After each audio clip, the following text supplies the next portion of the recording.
बिस्मिल्लाहिर्रहमानिर्रहीम। अस्सलाम वालेकुम नाज़रीन, आप देख रहे हैं इफ्तार की ये खुसूसी ट्रांसमिशन रोज़ा और सेहत, और मैं हूँ आपके साथ फिजा रियाज। आपका और मेरा ये साथ रहता है लाहौर न्यूज़ के जरिए 5 बजे, और हम अपने हेल्थ एक्सपर्ट को लेकर आते हैं रोजाना।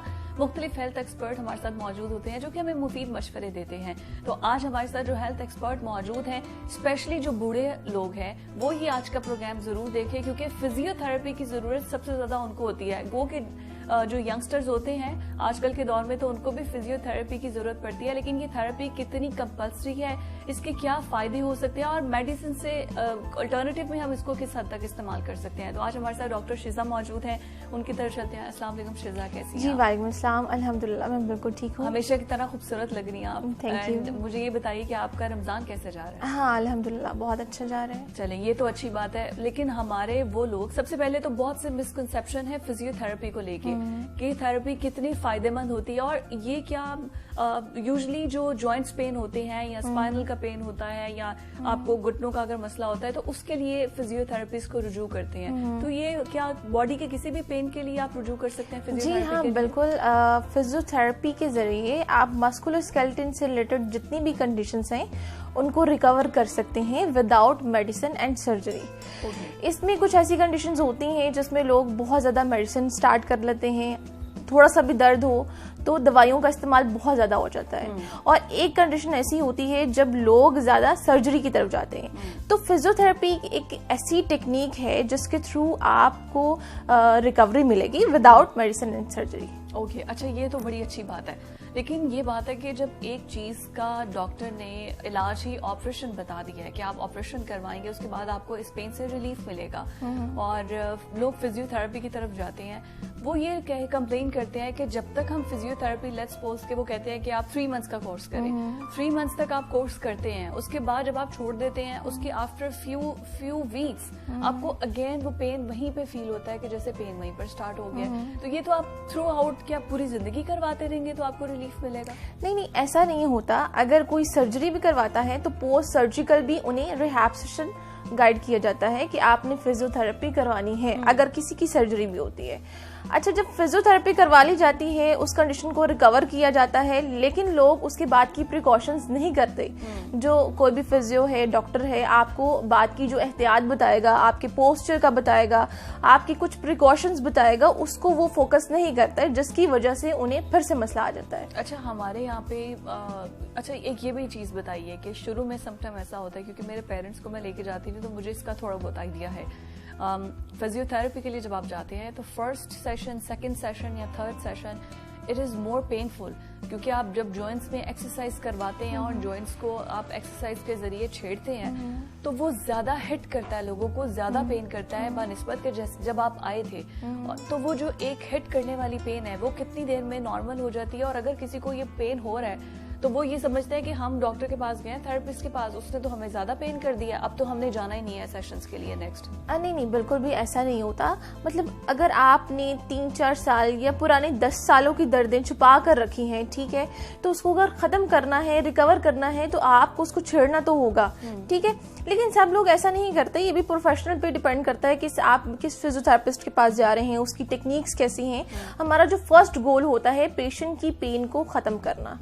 फर्स्ट वीक का जो गोल होगा, पेशेंट को जो पेन आ रही है, उसको सिम्टम्स जो आ रहे हैं उसको खत्म करके उसके बाद उसका जो पिन पॉइंट है, जो उसका असली मसला है, उसको रिकवर किया जाए। आप उसको मेडिकेशन भी साथ देते हैं? मेडिकेशन में ज्यादा मेडिकेशन नहीं होती, क्योंकि अभी मैंने बताया है कि मैं पूरी कोशिश करती हूँ कि विदाउट मेडिसिन और सर्जरी उसकी रिकवरी की जाए।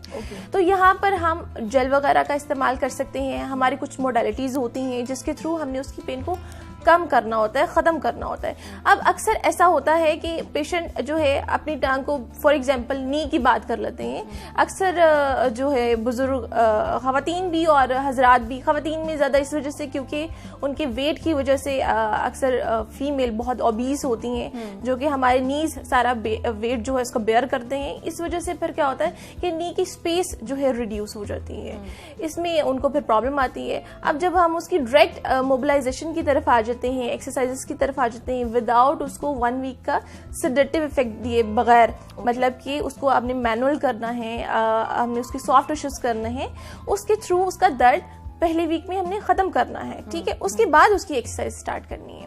तो इसमें डरने की जरूरत नहीं होती, क्योंकि फर्स्ट सेशन में अक्सर लोग कह देते हैं कि जी हमारा दर्द तो बढ़ गया। और आपको पता होना चाहिए कि आप इतनी पुरानी दर्दों के साथ आए हैं, आपको डॉक्टर ने जितने सेशंस कहा है, आप एक्सरसाइज भी करें तो जैसे जैसे आप एक्सरसाइज करते हैं आपको क्रैम्प्स की पेन भी तो होती है ना, तो same goes to like that कि अगर वो आपको छेड़ रहे हैं या एक्सरसाइज करवा रहे हैं या कुछ आपके प्रेशर पॉइंट्स को आप लोग कर रहे हो तो वो ट्रिगर करेगा थोड़ा, लेकिन वो फिर सेटल डाउन तो हो जाएगा। अच्छा, आपने एक टेक्निक्स की बात की, मैं उसकी तरफ आऊंगी। अब डॉक्टरी लैंग्वेज में या आम ऑडियंस जो बैठी है ना, मुझे पता है ना उनको पता है, हमें तो जो डॉक्टर ने बता दिया हमें तो लगेगा कि वो ठीक है। तो अगर किसी को स्पाइनल का सबसे ज्यादा मसला है, स्पाइनल कॉर्ड का बहुत ज्यादा मसला होता है, लोगों को कमर की रीढ़ की हड्डी में मोहरों का मसला होता है, कौन सी टेक्निक्स होती है, किस तरह आप करते हैं ताकि अगर वो डॉक्टर के पास जा रहे हैं तो उन्हें पता हो कि हाँ भाई हमारा डॉक्टर हमें ठीक तरीके से ट्रीट कर रहा है। अच्छा, स्पाइन की बहुत सारी कंडीशंस हैं, ठीक है, बहुत सारे मसले हैं। जो मेन मसला आता है लोगों को डिस्क स्लिप का मसला आता है, ठीक है, उसमें भी उसकी टाइप्स होती हैं, उसकी टाइप्स के अकॉर्डिंग हम लोग बता सकते हैं कि कितनी सिविरिटी है। अब जब स्टार्टिंग में डिस्क स्लिप का मसला आया है, कोई ट्रॉमा नहीं है, उसके पोस्चर की वजह से, उसकी एक्टिविटी जो वो घर पे जो पोस्चर किया जाता है उसकी वजह से अगर स्टार्टिंग में कोई मसला आता है तो ये फर्स्ट स्टेज होती है। सॉरी टू इंटरप्ट यू, मुझे ये बताइए डिस्क का, क्योंकि मुझे नहीं पता या ऑडियंस को नहीं पता कि डिस्क हमारी कमर में किस चीज को डिस्क बोलते हैं, कितनी डिस्क होती हैं, बिकॉज L1 भी होती है, S1 भी होती है। नहीं, ऐसा नहीं होता। अच्छा, इसमें क्या होता है कि हमारी स्पाइन है, स्पाइन के वर्टिब्रास हैं, ठीक है, और डिफरेंट वर्टिब्रास हैं, मतलब कि सर्वाइकल है, थोरेसिक है, लंबर है, सैक्रल, तो डिफरेंट उनकी नाम है जो वर्टिब्रास हैं, ठीक है, जिनको मोहरे भी बोला जाता है आम जुबान में। अब उनके दरमियान में एक मोहरों और दूसरी मोहरों के दरमियान में एक कुशन होता है, फ्लूइड टाइप कुशन होता है जिसको डिस्क बोलते हैं। वो एक सपोर्ट प्रोवाइड करता है और इसका बहुत अहम रोल होता है। अब वो जो डिस्क, अगर वही फ्लूइड बाहर की तरफ मूव करता है तो उसको डिस्क स्लिप बोला जाता है। और घर पे भी इस चीज की एहतियात करनी है। अगर आप बैठ रहे हैं तो अक्सर लोग जब बैठ के वेट लिफ्टिंग करते हैं तो उसमें भी पोस्चर का ख्याल नहीं रखते, जिसमें सडन उनको फेसर जॉइंट लॉकिंग आ जाती है। वहां पर भी मोहरों का वो एकदम से बोलते हैं जी हमें चुक पड़ गई, ये आम जबान में इसको बोला जाता है, ठीक है, मसल लॉक हो जाता है और फिर उसके बाद आप सीधे नहीं हो सकते। अच्छा, एक तो आपने बोला कि 90 के एंगल पे बैठना है जी, मतलब ऐसे डल होके या रिलैक्स होके, लेकिन अपने स्पाइनल को स्ट्रेट रखते हैं। सेकंड, आप जब सोते हैं, सोने की आपने बात की, उसमें भी क्या एंगल होता है स्पेसिफिक? अच्छा, सोने में जी हाँ बिल्कुल, मैं अक्सर बता दूं कि लोग जो हैं बहुत हार्ड मैट्रेस को यूज करते हैं, कुछ लोग बहुत ही सॉफ्ट मैट्रेस को यूज करते हैं, ठीक है, तो मैं अपने सभी पेशेंट को मॉडरेट टाइप का मैट्रेस रिकमेंड करती हूँ। आप कंडीशन में हैं भी और अगर नहीं भी हैं तब भी आपने मॉडरेट लेवल यूज करना है। आपकी सरफेस इतनी हार्ड नहीं होनी चाहिए कि वो आपकी स्पाइन का जो एस शेप है, जो उसकी कुदरतन जो शेप है, उसको डिस्टर्ब कर सके, ठीक है। तो अच्छा, मैट्रेस तो यूजुअली होते हैं स्प्रिंग्स वाले होते हैं, और जो स्प्रिंग्स के बगैर हार्ड होते हैं उनमें स्प्रिंग्स नहीं होता, लेकिन वो इतने हार्ड होते हैं ऐसे लगता है जैसे ईंटें हैं।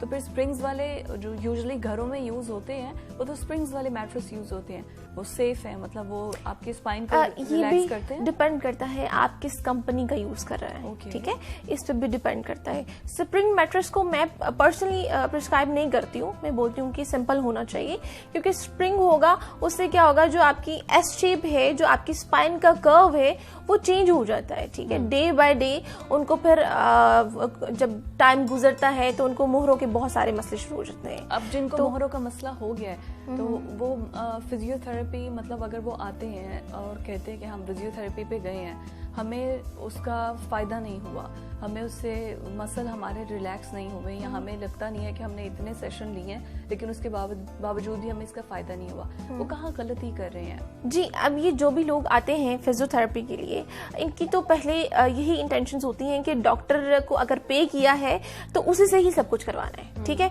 और घर पे हमने कोई एक्सरसाइज नहीं करनी, कोई प्रिकॉशंस नहीं करनी और कोई एहतियात नहीं करनी। मतलब जो 1-1.5 घंटा है वही इलाज का है, उसके बाद हम बिल्कुल नॉर्मल रहेंगे, सेडेटिव और विग्रस टाइप की एक्टिविटी करेंगे, जर्की मूवमेंट करेंगे, और उसके बाद हम लोग जो है इस कंप्लेन के साथ आ जाते हैं कि हमें उससे फायदा नहीं हुआ, ठीक है। तो आपकी घर की आपकी प्रिकॉशंस हैं, अगर आप खुद के साथ बिल्कुल ऑनेस्ट रहेंगे तो जाहिर सी बात है आपको पता होगा कि अगर मैंने 1-1.5 घंटा यहाँ पर इलाज के लिए इन्वेस्ट किया है तो मैंने घर पे भी एहतियात करनी है, ठीक है। उस एक्सरसाइज में भी आप प्रेशर पॉइंट्स को ही प्रेस करते हैं या उसकी कुछ अलग से टेक्निक्स होती हैं? जी अच्छा, मसाज और physio technique both are different, ठीक है। लोग समझते हैं कि फिजियोथेरेपी है मसाज टेक्निक ही है, exactly. ठीक है, लेकिन ऐसा नहीं होता। वहां पर जो मसाज यानी कि इस्केमिक या सॉफ्ट टिश्यूज किए जाते हैं, जैसे मैंने अभी आपको बताया कि मसल्स जब बहुत ज्यादा कॉन्ट्रैक्शन में रहते हैं तो उनमें ट्रिगर पॉइंट्स बन जाते हैं जिनको मसल नोट्स बोलते हैं।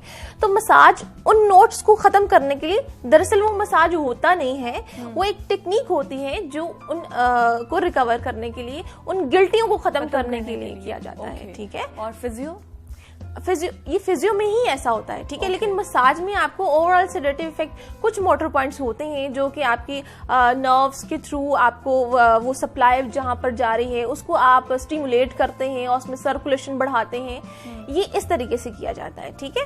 लेकिन इसमें जो फिजियोथेरेपी का ट्रीटमेंट है, ये ट्रीटमेंट है, ये मुकम्मल इलाज है। एक सेशन में तो वो रिलीफ मिल जाएगा, वो तो मजीद ट्रिगर नहीं करेगा, क्योंकि फर्स्ट सेशन तो आपको पेनफुल होता है।